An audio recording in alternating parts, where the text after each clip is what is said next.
Robot, ktorý dá s Bohom, strašidelným zákrokom u zubára alebo mašina, ktorá nahradí domáceho kútila. Stroje sa nám stále viac spletú pod nohy. Čo všetko pracanti dokážu zo skrutiek vyrobiť, môžete vidieť v Nitre.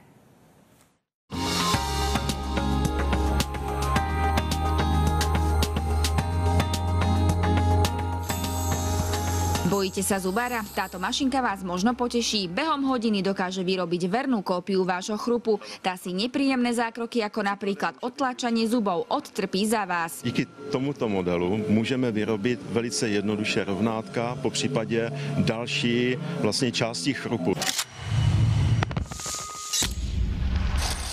Na tomto krížencovi štvorkolky a tanku sa možno onedlho budete aj vy premávať v záhrade alebo zbierať paradajky v skleníku. Je to vynález tria vysokoškolákov. Vymysleli ho vraj v autobuse.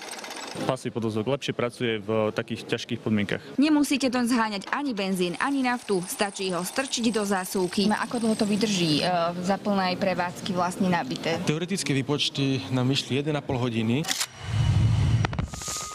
Mať vlastnú 3D tlačiareň? Dnes vraj už žiaden problém. Stačí zo pár skrutiek, držať sa návodu ako pri stavebnici a domáci kutil je na svete. Čokoľvek, čo doma potrebujete a dá sa to nahradiť plastom, viete si bez problémov vyrobiť. Na chladničke niečo zlomíte, otcovi som tlačil brzdy na invalidný vozík, súčiastky na auto, bežné ovládače, páčky. Táto píšťalka vyšla čerstvo z 3D tlačiarne. Ešte je teplá a teraz vyskúšame, či funguje.